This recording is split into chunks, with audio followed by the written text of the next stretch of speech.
Good afternoon, students. I am Dr. Shravani Chakravarti, teaching English in Government Bilasa Girls PG College, and I have been assigned to teach you lesson number 12 of your textbook, English Language and Indian Culture, prescribed for the students of the first year. हमको मालूम है जन्नत की हकीकत लेकिन हमको मालूम है जन्नत की हकीकत लेकिन दिल को खुश रखने को गालिब ये ख्याल अच्छा है. This couplet has been written by famous Urdu shair and great poet Mirza Ghalib. Lesson number 12, Delhi in 1857, has also been written by Mirza Ghalib. He was born on 27th of December 1797 at Agra, and he died on 15th February 1869 in Delhi. His full name was Asadullah Beg Khan, Mirza Asadullah Beg Khan, and pen names were Ghalib and Asad. He wrote several ghazals and poems which has been sung in different ways by different artists. He is considered the most influential poet of Urdu language and was regarded as the last great poet of the Mughal era. He has been receiving pension from the British government. He was honored with the title of Dabir ul Mulk and Nazam ud Dullah. Now, coming to the lesson, Delhi in 1857, which has been written during the time of Sepoy Mutiny that started on 10th of May 1857 and continued till July 1857, and it was the beginning of our freedom struggle. In the story Delhi in 1857, Mirza Ghalib has narrated the pitiable situation of his house and citizens of Delhi during this turbulent period.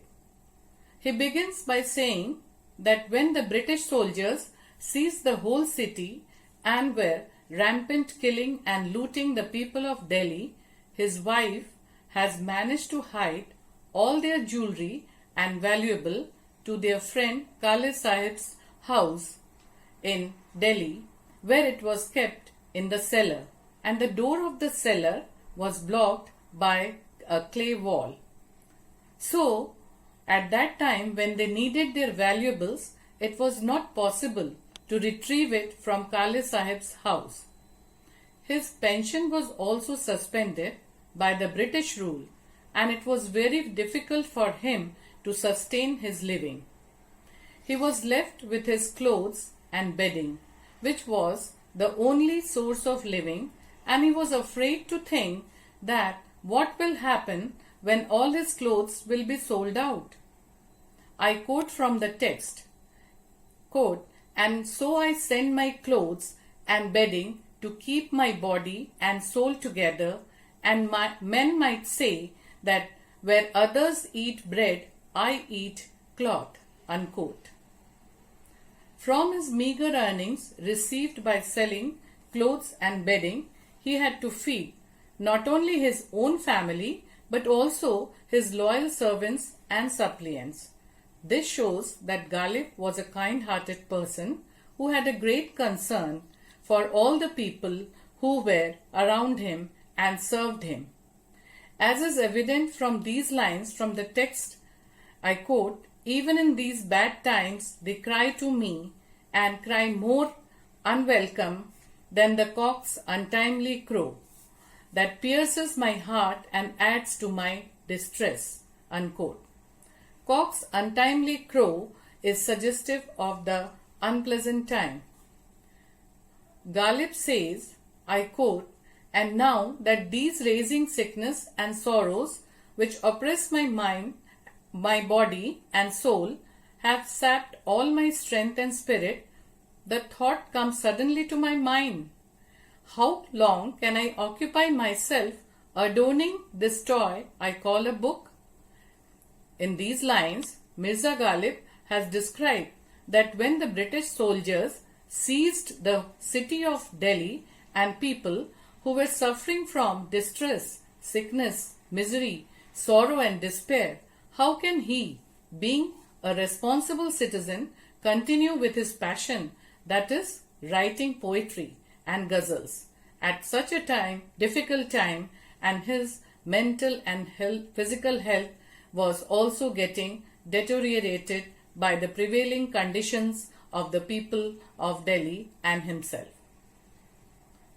जला है जिस्म जहां दिल भी जल गया होगा, जला है जिस्म जहां दिल भी जल गया होगा, कुरेदते हो जो अब राख जुस्तजू क्या है.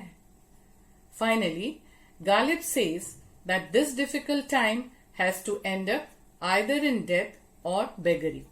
He was in a dilemma.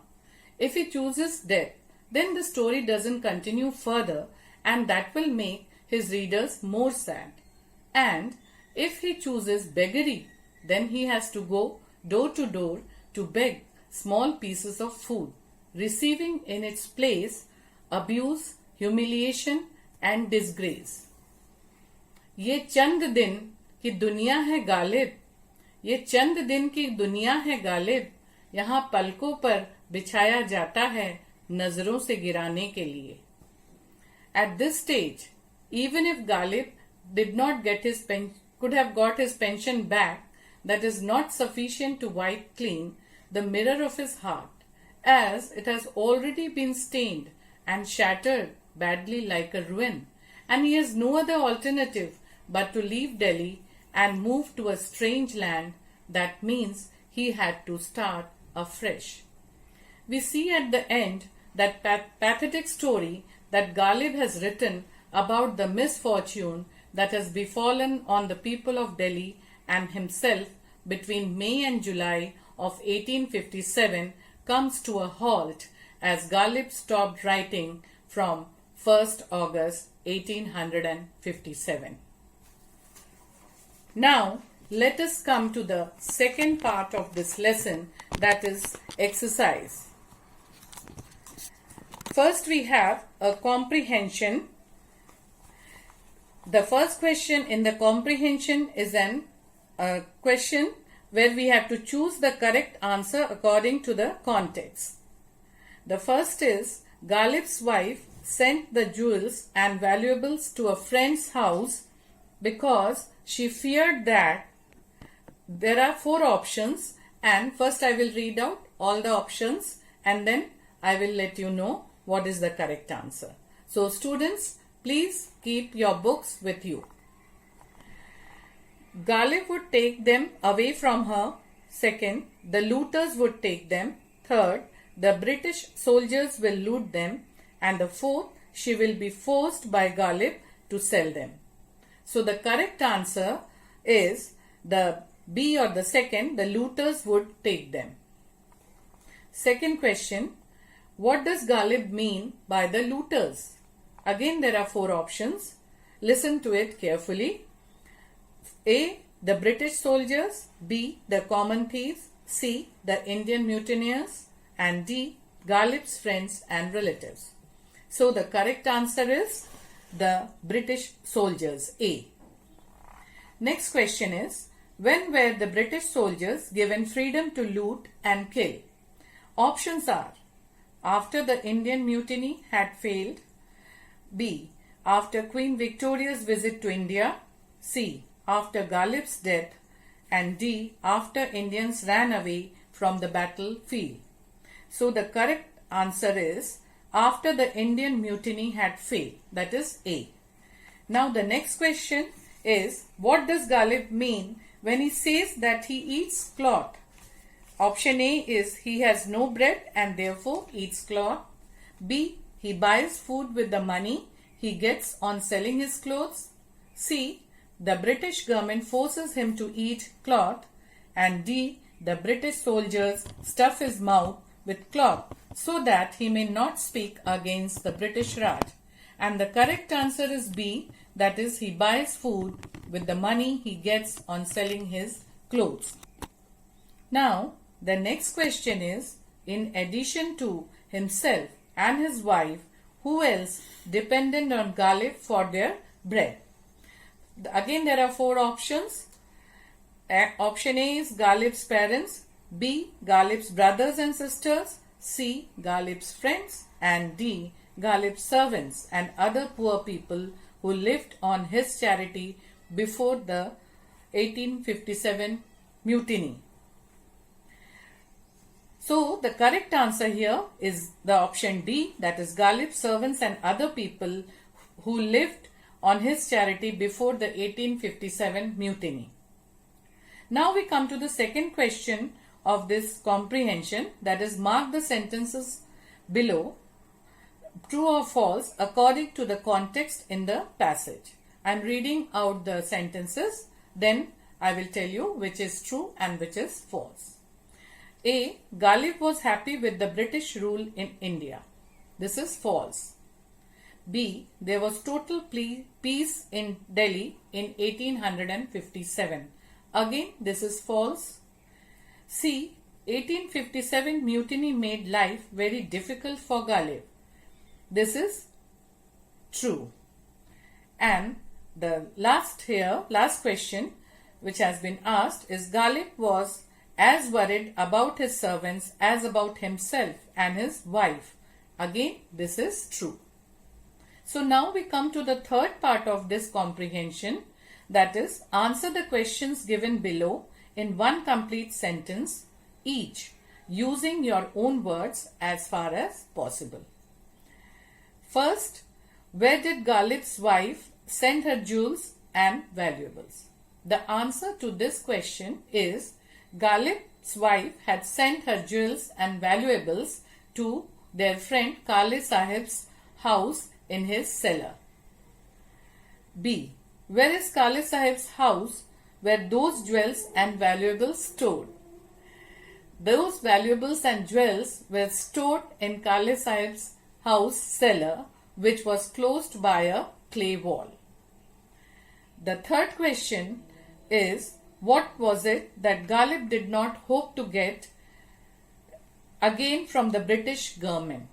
The answer to this question is, Ghalib did not hope to get again from the British government his pension, which the British government used to give to him. The next question is, in what will Ghalib's distress end? Ghalib's distress would end either in death or in beggary. The last question of this question answer series is, what will Ghalib go and live where will Ghalib go and live if the conditions of his life do not improve? So the answer to this question is, Ghalib will go away from Delhi and move to a strange land if the conditions of his life will not improve. Now we come to the third part of this online lesson, that is the vocabulary. The first question which has been asked in this vocabulary is, write in your own words what you understand from the expressions given below. A. The expression which has been asked is emptied even of its dust. So we mean with this phrase that it is isolated or barren. The second question which has been asked here is turn one's back on. So the expression which we derive from this phrase is to ignore or to abandon. The third is the gleanings of one's harvest. This expression can be thought of as fruits of one's efforts or the earning. Then D, cock's untimely crow, that is the unpleasant time. Then the next is pierce the heart, that means cause pain. The next is wipe clean the mirror of the heart, that is to start afresh. Next one is wonders of fate, that means the surprises. And the last one is to keep body and soul together, that is stay alive in difficult circumstances. Students, now we come to the next part of the vocabulary, that is match the words in column A with their meanings in column B. I am going to read out all the words which have been given in column A, then I will tell you the meanings of these words which has been given in the column B. The first word is marvel, second is riddle, the third is seller, fourth is suppliant, fifth is distress, sixth is disgrace, seventh is crumb, eighth is noxious, ninth is tumult, and the last word is ruined. Now, the meaning of the first word, that is marvel, is to feel surprised. The meaning of the second word, riddle, is a statement not easily understood. Then the meaning of the third word, cellar, means an underground room. Fourth word, suppliant, means a person asking for something in a humble way. The next word, distress, means great pain or sorrow. The next word, disgrace, that means a state in which one loses honor. The next word given here is crumb. The meaning of this word is a very small piece. Now, the next word is noxious, which means harmful or very unpleasant. Next word is tumult, which means a lot of confused or excited noise. And the last word given here is ruined, which means severely damaged. Thank you for listening, and this is the end of this lesson. Thank you once again.